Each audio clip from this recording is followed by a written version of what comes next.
I'd like to tell you a story this morning that's about homeschooling, and it is about a girl called Susie, who perhaps found it a little bit harder than most. Sometimes Susie felt that she was born to be unlucky. Back in March, her whole family had moved away from her friends and her grandparents. Her mum had got a really good new job, and that was great, but she didn't like moving. And then within a week of arriving, the country had gone into lockdown.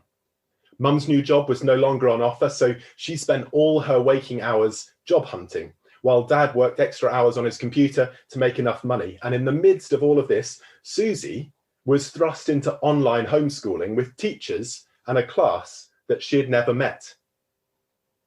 Sitting alone at the kitchen table, Susie didn't dare connect with the morning class video call. The thought of all the new faces, all staring at her, made her shudder. Instead, each morning she signed into her online learning portal and got to work on the exercises. If she did enough work, she hoped that the teacher would be kind to her when lockdown ended.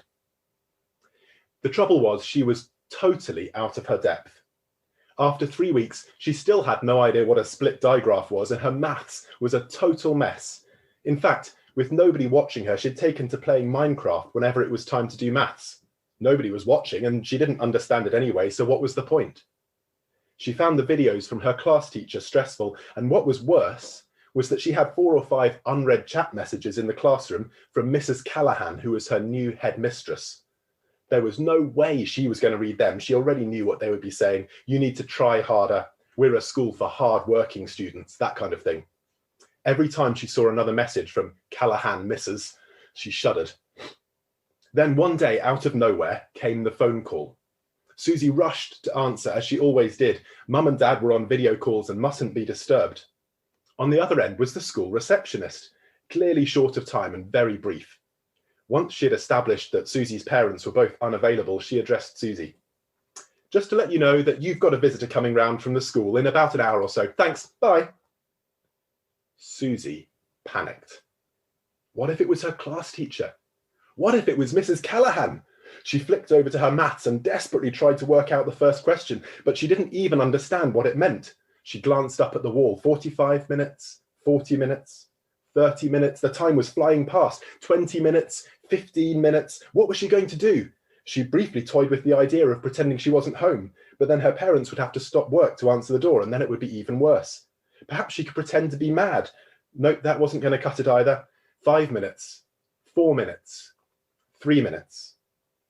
The doorbell rang. On the step stood a woman so young and fresh-faced behind her face mask that she could still be at college. "You must be Susie," she said. "My name's Vera. Can I come in?" Susie didn't know what to say or what to do, so she simply led the stranger through to the kitchen, mouthing "school" to her mum as she passed the doorway to her office, and she put the kettle on because she knew that would be polite.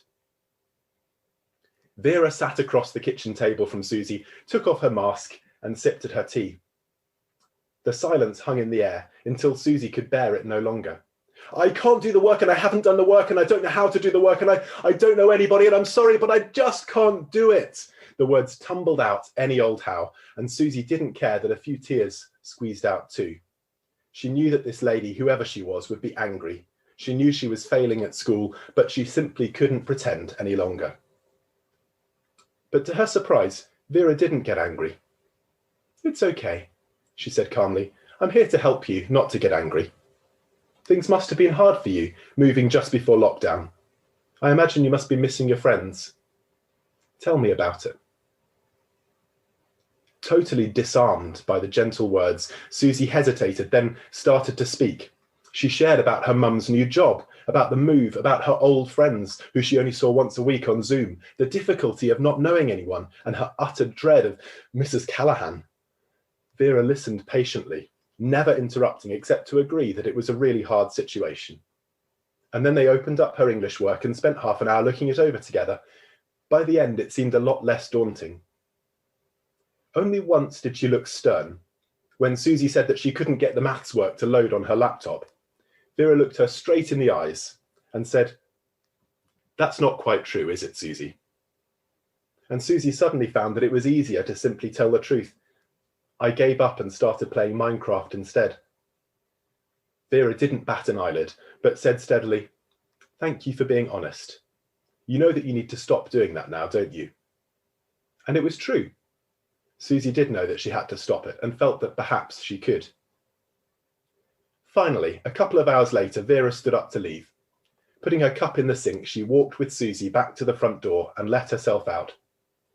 She turned on the doorstep, caught sight of Susie's expression and said, "There's something else you want to say, isn't there?" It's Mrs. Callahan," said Susie. "She's already sent me lots of messages. I know I've fallen behind, but I'm going to try to catch up, but I don't want her to be angry with me and tell my parents that I'm lazy or stupid. What's she like? Does she get angry? Can you try to explain to her for me, please?" "I don't need to explain anything to her," Vera said. And even though she now had her face mask on again, Susie could see from her eyes that she was smiling. "You already have.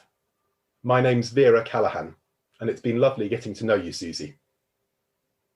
Then she smiled, turned, and walked back to the car. Now, Jesus often explained what God was like by telling stories just like that story about Susie. You see, Susie didn't know what the head teacher was like, but she expected her to be strict and angry. The head teacher was trying to help Susie, but because Susie didn't know that her head teacher was good, the only way through to her was to pay her a visit so Susie could see and hear what she was like. And when she visited, even though she was stern about playing games during maths, she didn't come to condemn Susie or to get angry, but to help her. Susie didn't recognize her until the very end because she didn't look or act like she'd expected. And this is what the Bible tells us about God.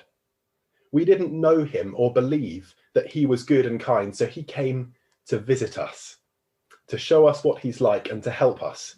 Not everybody recognized him, but eventually many did. One of his followers and friends, a man called John, wrote it like this in the book that he wrote in the Bible. "The Word, that is God, became human and made his home among us. We have seen his glory, the glory of the one and only Son, who came from the Father, full of grace and truth."